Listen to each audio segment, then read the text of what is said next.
चलो let's start. बच्चा लोग, कल हम लोगों ने कंडक्शन, कन्वेक्शन एंड रेडिएशन के लॉज देखे थे। अब ये लॉज हमें दिए गए थे तीन साइंटिस्ट द्वारा। एक फूरियर ने हमें दिया था कंडक्शन का स्टेटमेंट, फिर हमें न्यूटन ने दिया था कन्वेक्शन के लिए एक फॉर्मूला, एंड स्टीफन बोल्ट्जमैन ने दिया था हमको रेडिएशन के लिए एक इक्वेशन। एक बार फटाफट लिख देता हूं, देखते हैं कल की बातें हमें कितने अच्छे तरीके से याद है। सबसे पहले फूरियर्स लॉ ऑफ कंडक्टिविटी का बोल सकते हो, जिसमें फूरियर ने हमें इक्वेशन बोला है कि भाई अगर किसी स्लैब में कंडक्शन हो रहा है या किसी भी सॉलिड के थ्रू कंडक्शन हो रहा है, तो जो हीट ट्रांसफर थ्रू कंडक्शन होता है it is equal to minus K A d T by d x.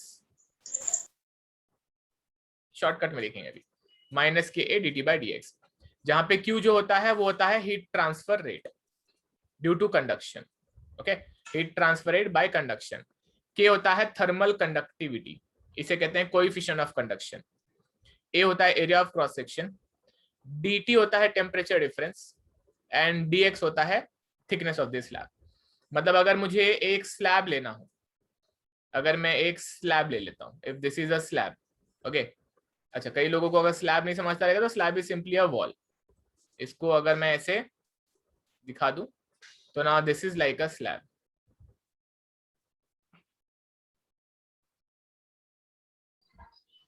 Now this is a slab.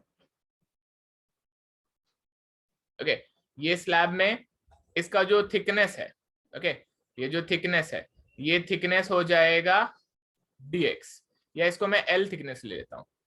Late us से दिस इज l थिकनेस, ये हो जाएगा l थिकनेस। यहाँ पे जो टेम्परेचर है, इस पूरे दीवार का टेम्परेचर है T1, इस पूरे दीवार का टेम्परेचर है T1, इस पूरे दीवार का टेम्परेचर है T2, इस पूरे दीवार का टेम्परेचर है T2। इसका जो क्रॉस सेक्शन एरिया है वो है A, इसका जो क्रॉस सेक्शन एरिया है वो है A।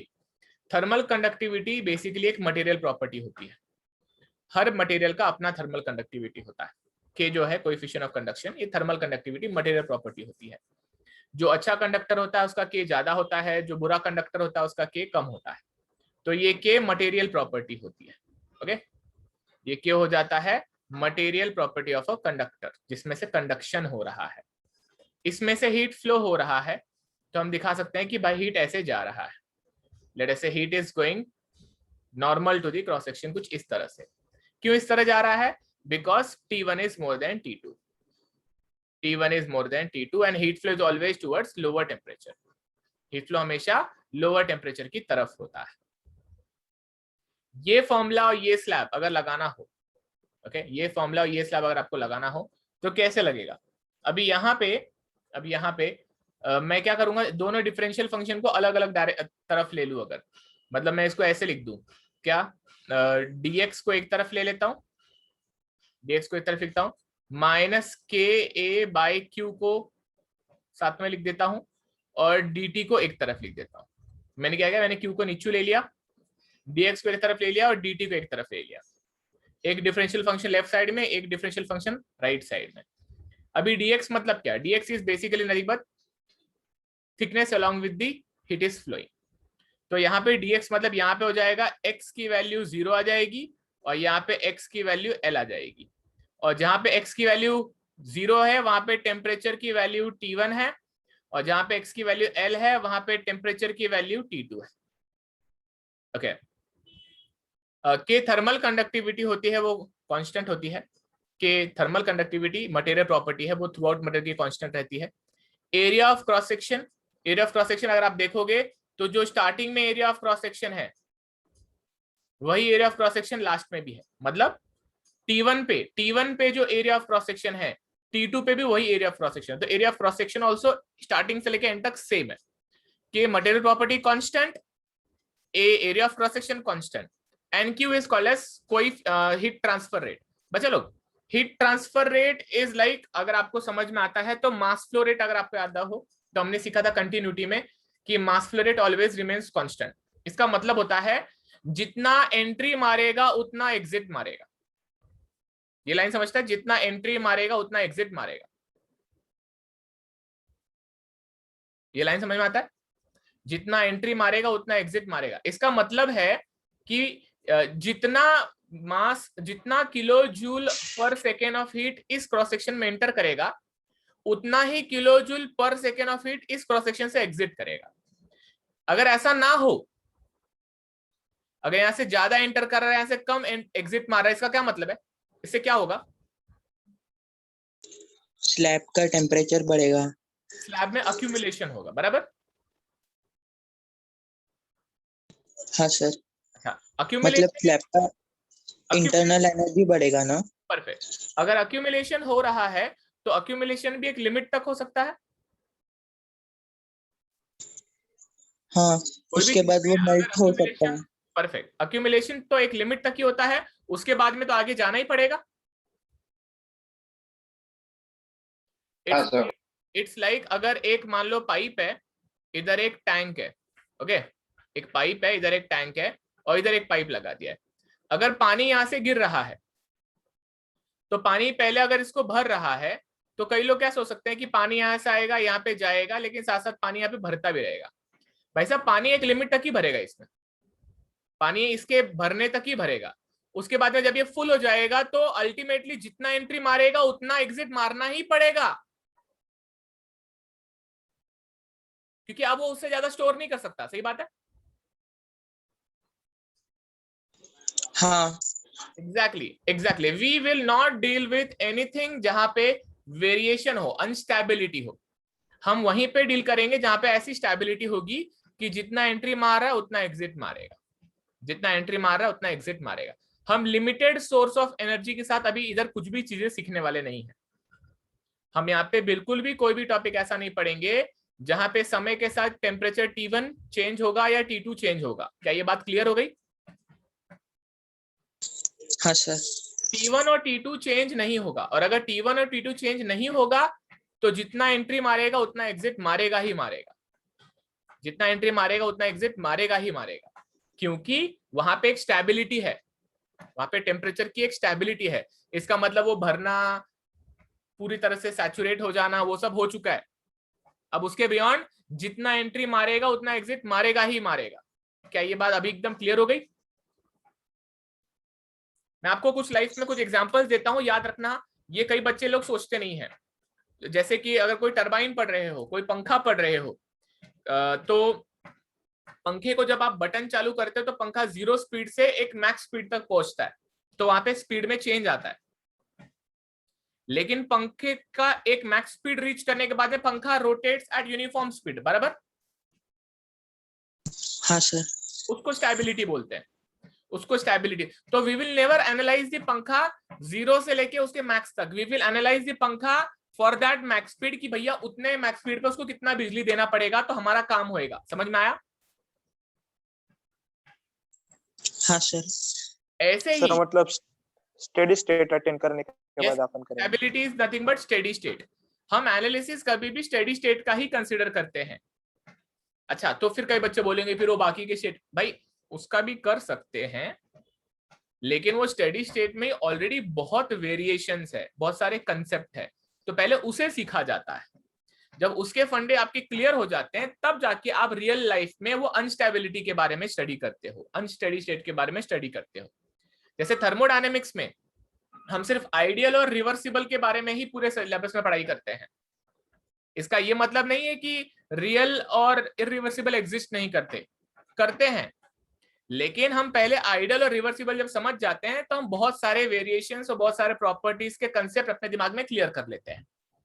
उसके बाद में खाली आपको अनस्टेबिलिटी या फिर अनस्टेडी स्टेट या फिर इरिवर्सिबिलिटी या फिर रियल चीजों को कंसीडर करना पड़ता है। तो कहीं ना कहीं पहला मकसद होता है कि आप स्टेडी स्टेट में हर चीजों को स्टडी करो, और जब स्टेडी स्टेट होता है इसका मतलब समय के साथ चीजें चेंज नहीं होती। इसका मतलब जो टेम्परेचर यहाँ पे इस वॉल का पहले रहेगा वही समय के अंत तक रहेगा T1, जो यहाँ पे T2 रहेगा वही समय के अंत तक रहेगा जब तक आप ये क्वेश्चन को सॉल्व कर रहे हो। We will never solve a question in this unit जहां पे हीट निकलने के बाद में ये ठंडा हो जाएगा। उसके लिए आप एक चैप्टर पढ़ोगे, ट्रांजिएंट हीट स्टेट का, एक यूनिट 3 जो है शायद आपका, आई थिंक यूनिट 3 यूनिट 4 है इस सेमेस्टर में, बड़ी ऐसे वो चैप्टर पढ़ेंगे हम लोग। समझ में आया? अनस्टेडी का मतलब ट्रांजिएंट होता है, something that changes with time. Okay, हाँ सर। तो अभी सबसे पहले बात आपको समझ में आया रहेगा कि जितना हीट एंटर मारता उतना हीट एग्जिट मारता, इसका मतलब है heat transfer rate always remains constant. Heat transfer rate will not change with time. इसका यूनिट क्या होता है? Joule per second. It means it is a function of time, मतलब ये समय के साथ जाता है। 1 सेकेंड में कितना जाएगा, 10 सेकेंड में कितना जाएगा, तो it is a function of time. And steady state का मतलब होता है things never change with time. जितना 1 बजे जा रहा था उतना ही 5 बजे जाएगा, तो it always remain same with time. ये सब सारी कहानी क्यों सुनाई? सिर्फ ये बताने के लिए कि इस इक्वेशन में ये तीनों भी चीज कांस्टेंट है। क्लियर?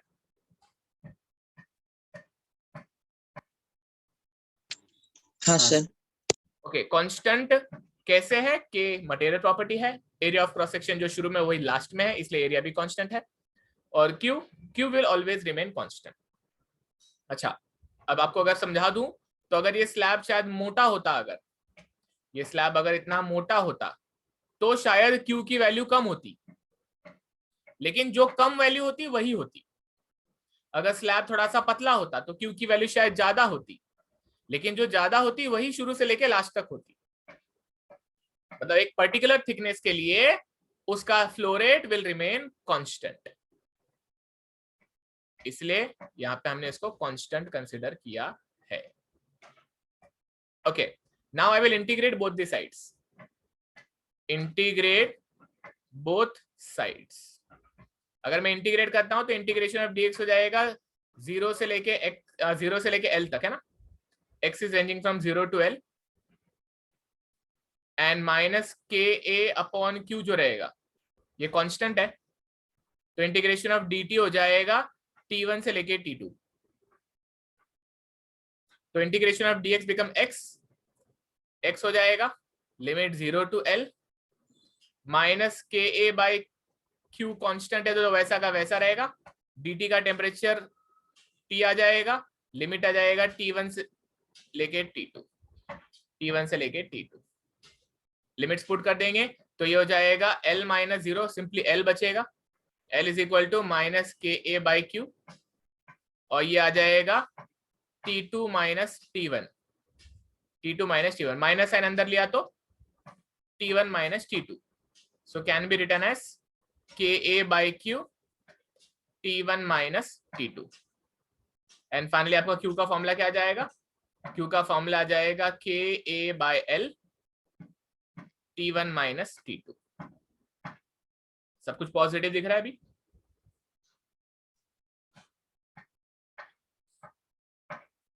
सब कुछ पॉजिटिव दिख रहा है ना? हाँ सर।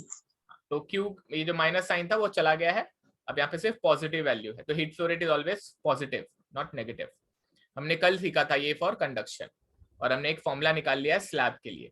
तो स्लैब का ये लेंथ हो जाएगा या फिर थिकनेस हो जाएगा, एरिया ऑफ क्रॉस सेक्शन हो जाएगा, के थर्मल कंडक्टिविटी हो जाएगी, and T1 minus T2 temperature difference between the hot and cold हो जाएगा, और ये होता है heat transfer due to conduction. हमने ये बातें सीखी थी कल लॉ के फॉर्म में, और एक एग्जांपल लगा के आज उसका फॉर्मूला बना लिया। ओके, इतना सबको समझ में आया? हाँ सर। ओके, नेक्स्ट जाता हूं, कन्वेक्शन का न्यूटन्स लॉ ऑफ कूलिंग सीखा था हमने। न्यूटन्स लॉ ऑफ कूलिंग जो सीखा था हमने बच्चा लोग, उसमें अगर एक हॉट स्लैब है, ओके, और एक ऐसा हॉट स्लैब है, उसके ऊपर अगर कोई हवा है, ओके, एक सेकेंड, अगर एक हॉट स्लैब है उसके ऊपर कोई हवा है, तो वो हवा मान लो ऐसे लेयर के फॉर्म में दिखा दिया मैंने, ये हो गई वो हवा। अगर हॉट स्लैब का टेम्परेचर T1 है और हवा का टेम्परेचर अगर T2 है, हॉट स्लैब का टेम्परेचर T1 है, हवा का टेम्परेचर अगर T2 है, T1 हमेशा T2 से बड़ा लेंगे, हम हमेशा 1 को बड़ा बोलेंगे। तो क्या हो जाएगा यहाँ पे हवा जो रहेगा, हवा का जो कांस्टेंट होता है उसको H बोलते हैं, इसको कोएफिशिएंट का कांस्टेंट कहते हैं। जैसे यहाँ पे मटेरियल का कांस्टेंट K होता है, वैसे फ्लूइड का कांस्टेंट H होता है। H जो होता है वो बहुत सारी चीजों पे डिपेंड करता है। H डिपेंड करता है वेलोसिटी पे, डेंसिटी पे, विस्कोसिटी पे, एटसेट्रा। ठीक है, ये वेलोसिटी, डेंसिटी, विस्कोसिटी सबका फंक्शन होता है एच। एच आपको दिया जाएगा नॉर्मली न्यूमेरिकल में, फिर एक यूनिट पढ़ेंगे आप लोग कन्वेक्शन, वहां पे एच निकालना सीखेंगे। ठीक है, एच क्या होता है उसको इन डेप्थ सीखा जाएगा, बट फिलहाल के लिए अगर कोई फ्लूइड है जो कन्वेक्शन कर रहा है तो उसका कोएफिशिएंट एच होगा। कोई फ्लूइड है अगर वो कन्वेक्शन कर रहा है तो उसका कोएफिशिएंट एच होगा। सरफेस का टेम्परेचर T1, फ्लूइड का टेम्परेचर T2, T1 बड़ा T2 छोटा, तो हीट फ्लो रेट जो होगा वो ऊपर की तरफ होगा ड्यू टू कन्वेक्शन, वो ऊपर की तरफ होगा ड्यू टू कन्वेक्शन, तो ये हो जाएगा heat transfer due to convection. इसका सरफेस एरिया जो कांटेक्ट में रहेगा फ्लूइड के साथ में, मतलब ये ऊपर का जो सरफेस एरिया रहेगा जो कांटेक्ट में रहेगा वो रहेगा A। क्या सिखाया था हमको न्यूटन भाई ने? हमको न्यूटन भाई ने सिखाया था heat transfer due to convection Q is equal to H A T1 minus T2, H A T1 minus T2। अगर कोई सरफेस है उसके ऊपर कोई फ्लूइड है तो उस पे से हीट निकल के अगर जा रहा है ड्यू टू कन्वेक्शन तो वो ऐसा लिखा जाएगा, which will be H A T1 minus T2. It is given by Newton's law of cooling. अच्छा, रेडिएशन की हमने कुछ बातें सीखी जरूर थी, ओके, उसको भी एक बार रिवाइज कर लेते हैं यहीं पे। अच्छा, इसको बोलते हैं कोएफिशिएंट ऑफ कन्वेक्शन, इसका यूनिट याद रखना वाट पर मीटर स्क्वायर केल्विन या डिग्री सेल्सियस होता है, और इसको कहते हैं थर्मल कंडक्टिविटी, इसका जो यूनिट होता है वाट पर मीटर केल्विन, फर्क है तो दोनों के यूनिट में। ठीक है, ये मीटर केल्विन होता है, वो मीटर स्क्वायर केल्विन होता है। कभी कभी आपको सिर्फ कोएफिशिएंट बोल देंगे तो समझ जाना यूनिट से क्या है दोनों में फर्क। अच्छा, ये हो गया आपका कंडक्शन और कन्वेक्शन के बारे में। अभी रेडिएशन के बारे में शॉर्टकट में देख लेते हैं। रेडिएशन में हमें स्टीफन बोल्ट्जमैन ने बोला था कि हीट ट्रांसफर रेट या फिर emissive power of a black body is equal to sigma into T⁴, इतना ही लिखा था ना? हाँ sir. Okay, emissive power of a black body is equal to sigma into T⁴। अच्छा, ये तो ब्लैक बॉडी का हुआ, लेकिन हर बॉडी ब्लैक बॉडी नहीं होती है। हम बाकी के बॉडी जिनको स्टडी करते हैं उनको ग्रे बॉडीज कहा जाता है। हम बाकी के बॉडी जिनको स्टडी करते हैं उसे ग्रे बॉडीज कहा जाता है, फिर ग्रे बॉडी कंसिडर किया जाता है which is next to the black body. Grey bodies एक ऐसे बॉडी होते हैं जो होते तो ओपेक है, ओके, ग्रे बॉडीज जो बॉडी होते हैं वो होते तो ओपेक है। ओपेक का मतलब दे आर नॉट ट्रांसपेरेंट, लेकिन they don't have the potential to absorb every radiant energy which is falling on them. Part of them gets reflected and part of them gets absorbed. Okay, तो let us in generally talk about थोड़ा सा radiation, थोड़ा सा radiation के बारे में बता दूं तो अगर कोई एक ऐसा सरफेस है, अगर कोई एक ऐसा सरफेस है, ओके, मान लो ये सरफेस है, in general surface, okay, doesn't matter if it is a black body, grey body, any body, it is any surface. अगर इसके ऊपर कोई रेडिएशन गिर रहा है, अगर इसके ऊपर कोई रेडिएशन गिर रहा है, मान लो this is some irradiation. Irradiation word समझते हैं आप? इरेडिएशन इज रेडिएंट एनर्जी, ठीक है, irradiation is radiant energy incidenting on a surface, it is some irradiation. मान लो ये टोटल इरेडिएशन है Q, तो क्या होता है उस टोटल इरेडिएशन के साथ में? वो जो टोटल इरेडिएशन होता है उसमें से कुछ रेडिएशन जो होता है सरफेस पे से रिफ्लेक्ट हो जाता है, हो जाएगा Q रिफ्लेक्टेड। कुछ रेडिएशन जो होता है वो सरफेस के अंदर एब्जॉर्ब हो जाता है, और कुछ जो होता है वो सरफेस में से ट्रांसमिट हो जाता है। समझ में? हाँ सर। कोई अगर रेडिएशन किसी सरफेस पे गिर रहा है तो जो टोटल रेडिएशन है, टोटल रेडिएशन जो है Q, उसका थोड़ा सा हिस्सा सरफेस में एब्जॉर्ब हो जाता है, तो कुछ हिस्सा रिफ्लेक्ट हो जाता है, तो कुछ हिस्सा ट्रांसमिट हो जाता है। इसके अलावा उनके साथ कुछ और नहीं हो सकता, इनके अलावा उनके साथ कुछ और नहीं हो सकता, ठीक है। तो अलग अलग तरह के बॉडीज होते हैं दुनिया में, अलग अलग तरह के बॉडीज होते हैं दुनिया में, आपको ये पता होगा लेकिन मैं फिर भी रिवाइज करवा देता हूं।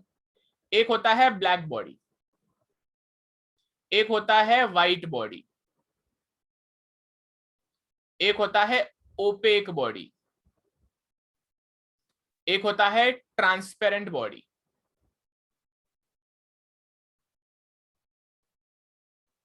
और लास्ट होता है ग्रे बॉडी।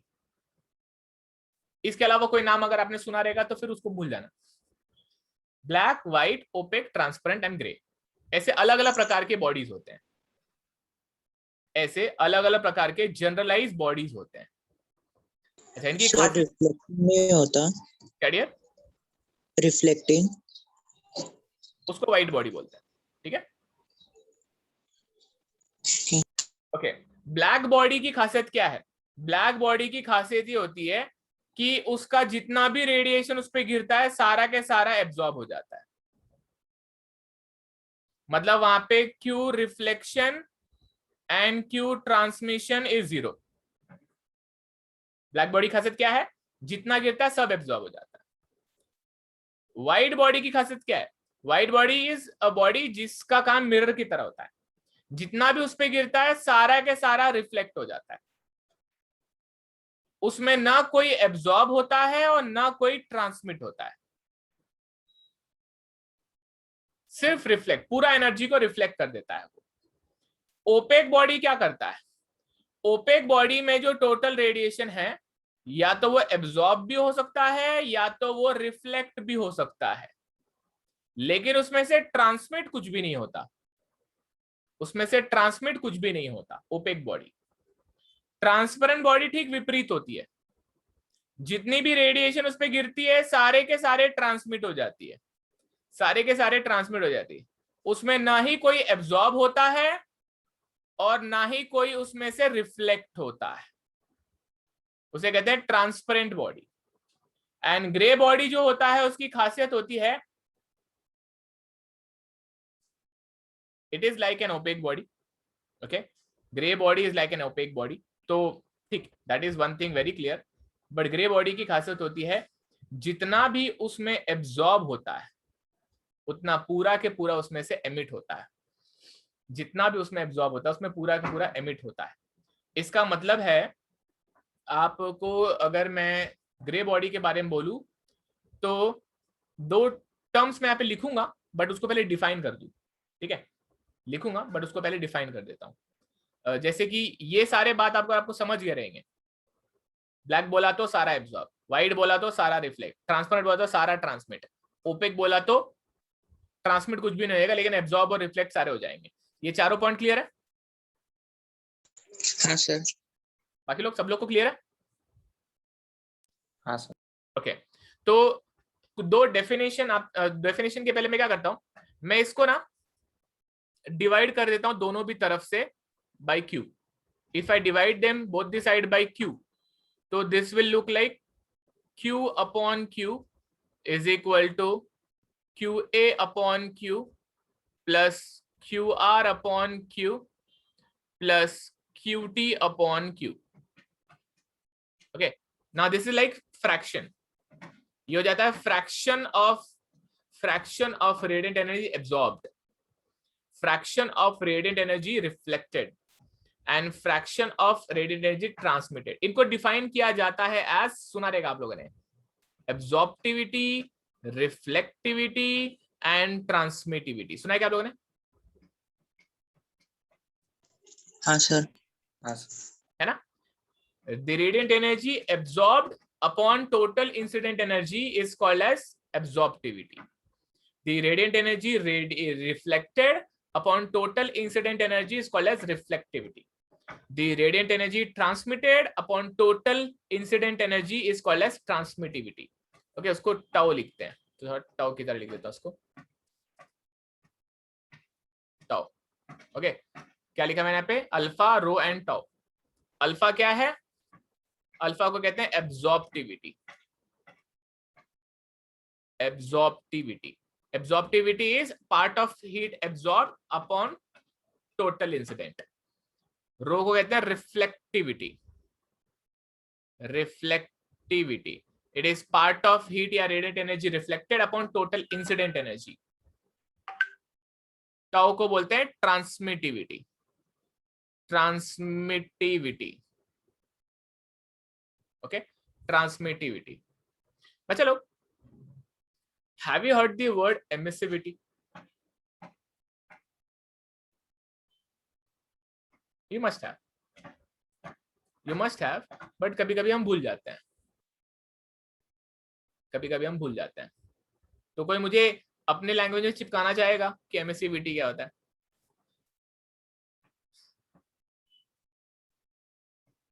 गूगल मत करियो। लाइट एमिट होता है वैसा कुछ।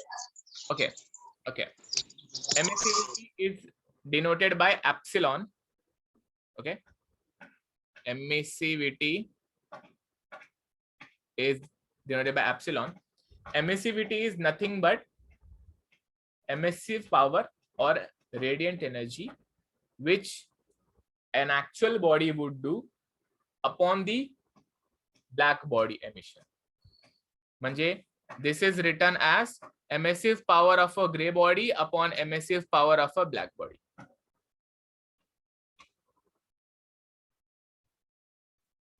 EB क्या होता है? Emissive power of a black body होता है।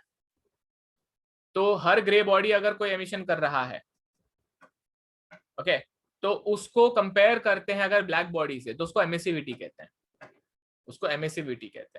तो emissivity is ratio of emissive power of a body to the emissive power of a black body. अगर emissive power of black body and the other body is same, then emissivity becomes 1. So it means emissivity of any other body will be less than 1. हाँ sir. कोई भी black body ज्यादा emit करेगी compare to any other body, कोई भी black body ज्यादा emit करेगी compare to any other body, क्योंकि बाकी के जो बॉडीज होते हैं they can be transparent, okay, they can be transparent और they might even reflect the energy. Reflection is not emissive power, okay. Emissive power जो अंदर से निकल के आती है वो होती है emissive power. Reflection is different, reflection आपको मैंने समझाया था, जो लॉ फॉलो करके निकल जाए वो रिफ्लेक्टिविटी, लेकिन जो एब्जॉर्ब हो जाए और फिर वहां से अपने हिसाब से बाहर निकले वो एमिशन होती है. सर एमिशन और ट्रांसमिटिविटी में फर्क है? एमिशन और ट्रांसमिटिविटी में बहुत फर्क है. It's like you must have studied optics में reflection and refraction. Then QR will follow law of reflection and QT will follow law of refraction.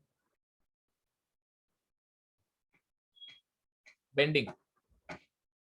जितने से आता उतने से जाता और ये बेंड होके जाता. It will depend on the density of the substance. बराबर? हाँ सर. बच्चा लोग, emissive power of black body कल हमने डिफाइन किया. फिर आज मेरा मकसद था कि मैं आपको बताऊं कि emissive power of black body एक आइडियल स्टेट है, एक आइडियल वैल्यू है. हम लोग जो रियल लाइफ में पढ़ते हैं वो ग्रे बॉडी होता है. ग्रे बॉडी का एमिसिव पावर ब्लैक बॉडी से हमेशा कम होता है. ग्रे बॉडी का एमिसिव पावर ब्लैक बॉडी से हमेशा कम होता है. यहां से आप लोगों को एक E का फॉर्मूला आएगा which can be written as epsilon times EB, बराबर ना?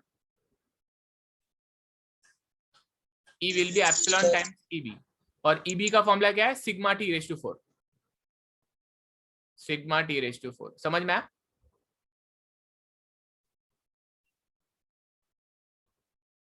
ज्यादा हो गया क्या? दिमाग सैचुरेट तो नहीं हो गया? सर एप्सिलॉन भी आएगा ना? हाँ, एप्सिलॉन आएगा ना, एप्सिलॉन आएगा ना. ओके बच्चे लोग, कल जो हमने खत्म किया था उस पे ही कंटिन्यूटी में आपको ये चीज लिखनी है. कल आपने ये फॉर्मूला लिखा था,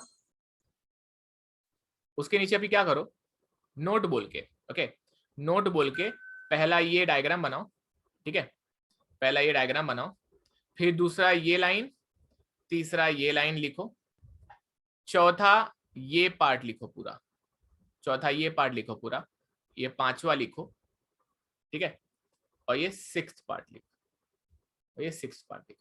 इतना पूरा लिखो और तब तक और दिमाग में चीजों को एब्जॉर्ब करो.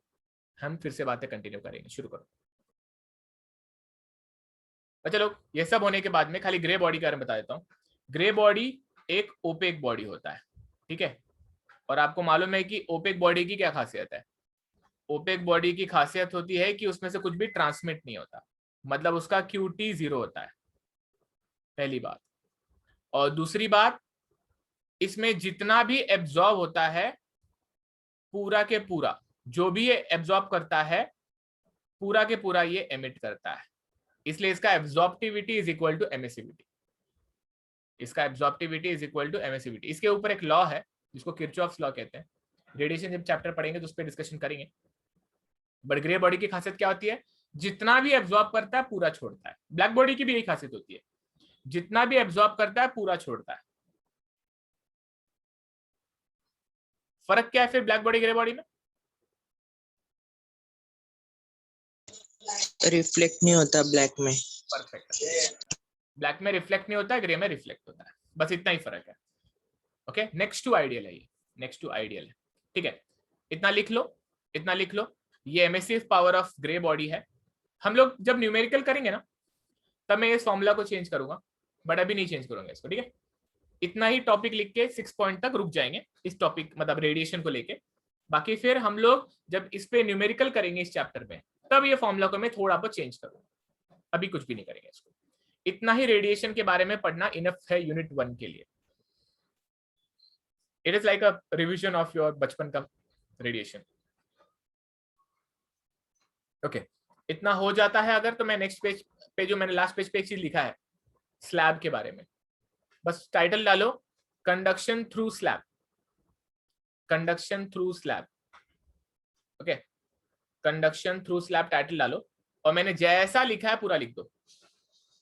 कंडक्शन थ्रू स्लैब जैसा लिखा है पूरा लिख दो, ये सब कुछ एक के बाद एक, formula, diagram and derivation, conduction through slab, numerical perspective. ठीक है, न्यूमेरिकल पर्सपेक्टिव चीजों को समझने की कोशिश करते हैं। देखो, कंडक्शन को इंडिपेंडेंटली देख लिया, कन्वेक्शन को इंडिपेंडेंटली देख लिया, अब दोनों को साथ में करना है, दोनों को भी साथ में करना है। So before that to make sure that the numerical solving becomes easier, in heat transfer को करंट ट्रांसफर से कंपेयर किया जाता है। करंट ट्रांसफर से कंपेयर किया जाता है मतलब अगर मैं आपको करंट ट्रांसफर दिखाऊं तो करंट ट्रांसफर हमने बचपन में पढ़ा था, जैसे कि एक सर्किट का रेजिस्टेंस बना दो। अगर मान लो ये रेजिस्टेंस है, okay, this is a resistance and यहां पे बैटरी लगा देता हूं, यहाँ पे बैटरी, ये लगा दिया मैंने यहाँ पे बैटरी, एक पॉजिटिव जंक्शन एक नेगेटिव जंक्शन। ठीक है, ये हो गया आपका एक electrical circuit.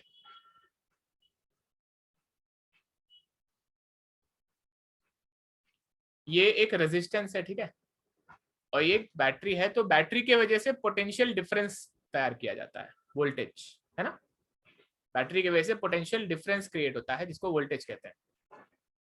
Positive junction and negative junction जो होता है, इसमें यहाँ पे इलेक्ट्रॉन्स जो होते हैं वो इलेक्ट्रॉन्स टुवर्ड्स पॉजिटिव जंक्शन जाते हैं। यहाँ से इलेक्ट्रॉन्स जो नेगेटिव जंक्शन पे दे travel towards the positive junction because of the potential difference, बराबर ना। पोटेंशियल डिफरेंस इसको कहते हैं। यहाँ पे ज्यादा पॉजिटिव, यहाँ पे नेगेटिव होने के कारण electrons flow from here, and when the electrons flow from here we see that the current flows from here to here. यही पढ़ा था बचपन में।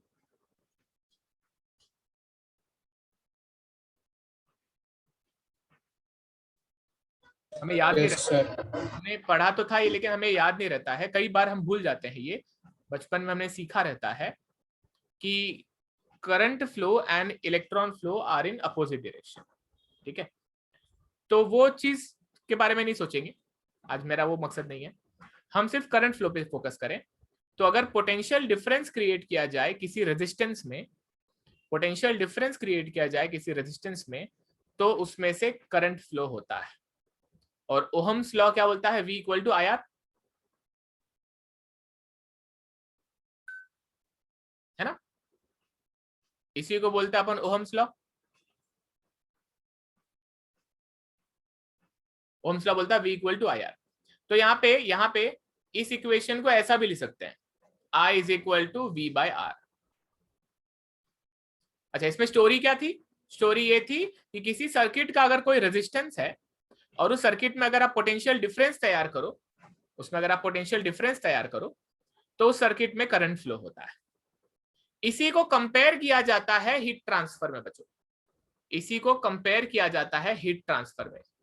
अब जैसे कि अगर कोई स्लैब है, अगर कोई ऐसा स्लैब है, उस स्लैब में अगर तुम टेम्परेचर डिफरेंस तैयार करो, अगर तुम टेम्परेचर डिफरेंस तैयार करो, मतलब यहाँ पे T1 टेम्परेचर, यहाँ पे T2 टेम्परेचर, उस स्लैब का कोई तो अपना ही रेजिस्टेंस होगा।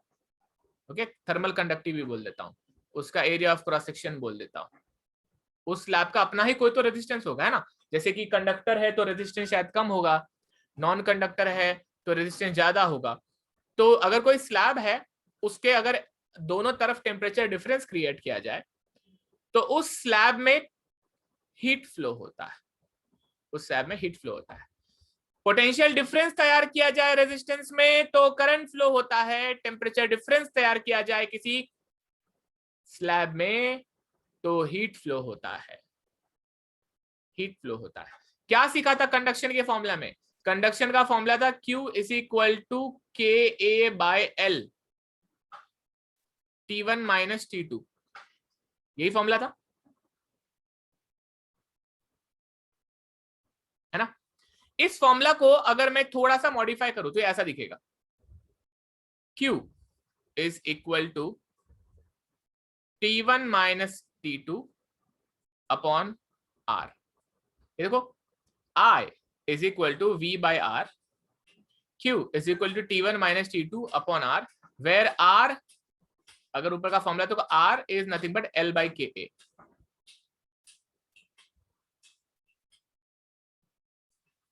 हाँ सर।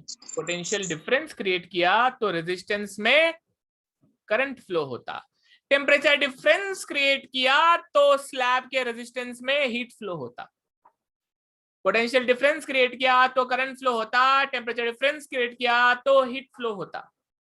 इन दोनों में इसको इलेक्ट्रिकल एनालॉजी क्यों बोलते हैं? इसको इलेक्ट्रिकल, ओके, इसको इलेक्ट्रिकल एनालॉजी क्यों बोलते हैं? कंपेयर, यहाँ पे बहुत सारी चीजों का सिमिलैरिटी भाई, सिमिलैरिटी है। उधर कारण क्या है? पोटेंशियल डिफरेंस, इधर कारण क्या है? Temperature difference. जैसे इधर रेजिस्टेंस है, इधर भी रेजिस्टेंस है, स्लैब रेजिस्टेंस तो देगा ना भाई, जितना ज्यादा लंबा स्लैब रहेगा उतना रेजिस्टेंस देगा, कम स्लैब रहेगा, छोटा स्लैब रहेगा तो कम रेजिस्टेंस देगा। तो स्लैब का रेजिस्टेंस है बॉस, उसका मटेरियल प्रॉपर्टीज, कंडक्टर है नॉन कंडक्टर है, उसके हिसाब से उसका रेजिस्टेंस होगा। तो बहुत सिमिलैरिटी है, इसलिए फॉर्मूला को भी सेम तरीके से लिखा जाता है। तो भले ही फॉर्मूला ओरिजिनल ये है, हम लिखने का तरीका ऐसे रखेंगे, जैसे I equal to V by R, वैसे Q equal to T1 minus T2 upon R, where R of conduction is L by KA, L by KA। समझ में आया? कई लोगों को लगेगा क्यों ऐसा कर रहे हैं, क्यों ऐसा कर रहे हैं, आपको अपने आप समय के साथ क्लियर हो जाएगा। ये कंडक्शन मैंने किया, ऐसे ही मैं कन्वेक्शन भी कर सकता हूं, ऐसे ही मैं कन्वेक्शन भी कर सकता हूं। मान लो एक ऐसा दीवार है, ओके, मान लो एक ऐसा दीवार है, उस दीवार के एक तरफ फ्लूइड है, ओके, दीवार के एक तरफ ऐसा फ्लूइड लगा दिया मैंने यहाँ पे, ये रहा वो ठंडा fluid. If this is one ठंडा फ्लूइड, ये ठंडा फ्लूइड क्या करेगा? इस ठंडा फ्लूइड का टेम्परेचर कम है, इसका टेम्परेचर T2 है, इस दीवार का टेम्परेचर T1 है, दीवार का टेम्परेचर T1 है। इनके बीच में रेजिस्टेंस के फॉर्म में कौन है? H खुद रहेगा। जितना अच्छा H उतना रेजिस्टेंस कम आप बोल सकते हो, जितना कम H उतना रेजिस्टेंस ज्यादा बोल सकते हो आप। एरिया और H मिलके रेजिस्टेंस की तरह यहाँ पे बिहेव करेंगे। टेम्परेचर डिफरेंस होगा उतना ज्यादा हीट ट्रांसफर रेट होगा, टेम्परेचर डिफरेंस होगा उतना ज्यादा हीट ट्रांसफर रेट होगा। बच्चा लोग, यहां पर भी आप फॉर्मूला लगा सकते हो सेम, क्या? न्यूटन्स लॉ ऑफ कूलिंग क्या बोलता? Q is equal to HA T1 minus T2 होता है ना, HA T1 माइनस T2 होता है ना। इसको आप लिख सकते हैं Q is equal to T1 minus T2 upon R, where R convection is equal to 1 upon HA। R convection equal to 1, मतलब अभी से कंडक्शन का भी फॉर्मूला सेम, कन्वेक्शन का भी फॉर्मूला सेम, लेकिन अगर आर कंडक्शन बोला जाएगा, अगर आर कंडक्शन बोला जाएगा तो उसका फॉर्मूला आ जाएगा L by K A. Okay, उसका फॉर्मूला आ जाएगा L बाई के ए। तो मैं यहां पे लिख देता हूं R conduction is L by K A and R convection is equal to 1 by H A. समझ में आया? इसे क्यों किया? ऐसे इसलिए किया ताकि दोनों का फॉर्मूला सेम तरीके से लिखा जा सके। जेपा? हाँ sir. Okay, electrical energy title डालो, इलेक्ट्रिकल डायग्राम सर्किट बना दो। ओके, ये पहला सर्किट डायग्राम, फिर ये दूसरा और ये तीसरा। जैसा बोर्ड पे वैसा ही छाप लो, जैसा बोर्ड पे वैसा ही छाप लो। शुरू करो, कोई सवाल है तो पूछ लो। ओके, अब हम कंडक्शन कन्वेक्शन एक साथ लिख देते हैं एक छोटे से एग्जांपल में। मतलब मान लो एक दीवार है, मान लो एक दीवार है, दीवार में कंडक्शन भी हो रहा है। ठीक है, दीवार में कंडक्शन भी हो रहा है, मतलब यहाँ पे इसका थिकनेस रहेगा L, थिकनेस रहेगा L, और साथ ही साथ में लेफ्ट साइड में कन्वेक्शन भी हो रहा है, साथ ही साथ में लेफ्ट साइड में कन्वेक्शन भी हो रहा है। तो ये रहेगा फ्लूइड जिसमें कन्वेक्शन होता रहेगा। ओके, मटेरियल प्रॉपर्टी के फॉर्म में हम बोलेंगे इसकी मटेरियल प्रॉपर्टी K है और इसकी फ्लूइड प्रॉपर्टी H है। Coefficient of conduction, coefficient of convection. जो एरिया ऑफ क्रॉस सेक्शन है वही एरिया ऑफ सरफेस है इन कॉन्टैक्ट, जो एरिया ऑफ क्रॉस सेक्शन है वही एरिया ऑफ सरफेस रहेगा, same value in contact with the fluid. Temperature अगर बोलूं तो यहाँ पे हॉटेस्ट टेम्परेचर रहेगा T1, लेट अस यहाँ पे इंटरमीडिएट टेम्परेचर रहेगा T2 और यहाँ पे कोल्डेस्ट टेम्परेचर रहेगा T3। मैं ऐसे नीचे नीचे दिखाया है just to show that highest ऊपर लिखा है, लोवेस्ट बीच में लिखा है, सॉरी इंटरमीडिएट बीच में लिखा है, लोवेस्ट नीचे लिखा है। T1 ये पूरे सरफेस का रहेगा, T2 ये पूरे सरफेस का रहेगा और T3 ये पूरे फ्लूइड का रहेगा अदरवाइज। ठीक है, हीट ट्रांसफर को कैसे दिखाया जाएगा?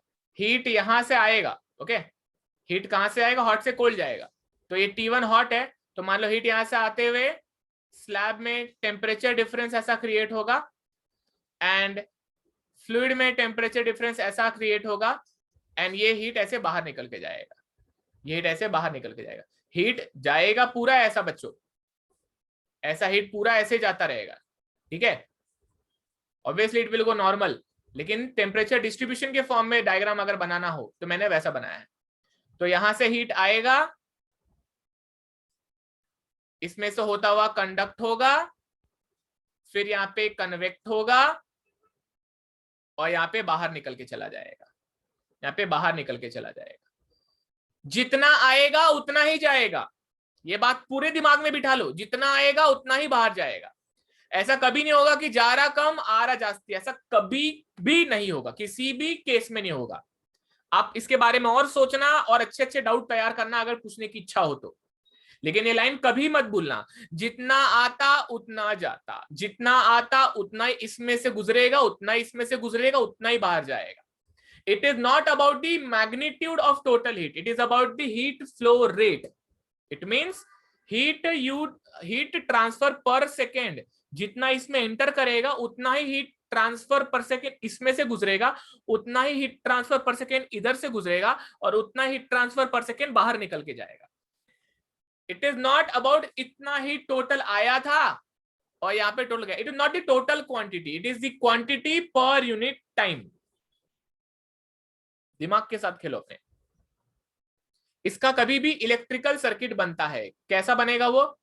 इसको ऐसे बनाया जाता है, कंडक्शन का रेजिस्टेंस ऐसे दिखा दो, फिर कन्वेक्शन का रेजिस्टेंस ऐसे दिखा दो, है ना? कंडक्शन का रेजिस्टेंस, कन्वेक्शन का रेजिस्टेंस, यहां का टेम्परेचर T1, बीच का टेम्परेचर T2 एंड लास्ट का टेम्परेचर T3। इसके रेजिस्टेंस को R1 कह दो, इसके रेजिस्टेंस को R2 कह दो। टेम्परेचर अलग अलग, ये हो जाएगा कंडक्शन का रेजिस्टेंस, ये हो जाएगा कन्वेक्शन का रेजिस्टेंस। और क्या बोलते हैं अपन? इधर से जो हीट एंट्री मार रहा उतना ही हीट इधर से बाहर निकलेगा और उतना ही हीट इधर से बाहर निकलेगा। मतलब ये सेम रहेंगे, स्टेडी स्टेट बोलते हैं अपन इसको। Per unit transfer of heat, जितना एंट्री मारता उतना एग्जिट मारता। ये था क्वेश्चन जिसमें से कंडक्शन हो रहा है, कन्वेक्शन भी हो रहा है और हीट बाहर जा रहा है। ये उसका इलेक्ट्रिकल एनालॉजी से बनाया हुआ डायग्राम है। अब मेन R1 और R2 का फॉर्मूला क्या होगा? R1 होगा कंडक्शन का L/KA, L/KA, R होगा कंडक्शन का L/KA। R2 होगा कन्वेक्शन का 1/HA, 1/HA, कंडक्शन का L/KA, कन्वेक्शन का 1/HA। हीट ट्रांसफर का फॉर्मूला क्या होगा? हीट ट्रांसफर के 3 फॉर्मूलाज बनेंगे यहाँ पे। हीट ट्रांसफर के 3 फॉर्मूलाज बनेंगे यहाँ पे। एक बनेगा T1 minus T2 upon R1, क्योंकि जितना आ रहा उतना जा रहा में से T1 minus T2 upon R1 Q का formula. This will also be convection, जितना कंडक्ट हो गया उतना कन्वेक्ट होगा।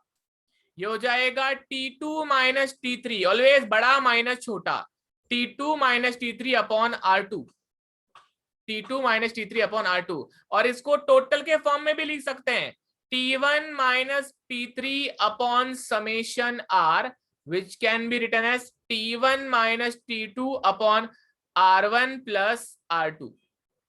क्या मतलब? आपको याद आना चाहिए, रेजिस्टेंस इन सीरीज रहता तो ऐड होता, मतलब कंडक्शन का रेजिस्टेंस और कन्वेक्शन का रेजिस्टेंस ऐड होके टोटल रेजिस्टेंस की तरह बिहेव करेंगे। और ये फॉर्मूला हो जाएगा T1 minus T3 upon R1 plus R2। झेपा?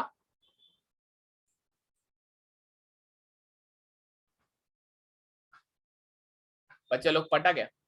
हाँ सर। हाँ सर। यही मकसद था आज का फॉर्मूला बेसिक समझना। ये एकदम बेसिक सीखा हमने अभी, इसको कॉम्प्लिकेट करेंगे। जैसे ये सीरीज दिखाया है वैसे पैरेलल और कॉम्बिनेशन ऑफ सीरीज पैरेलल ये सब सीखने वाले हैं।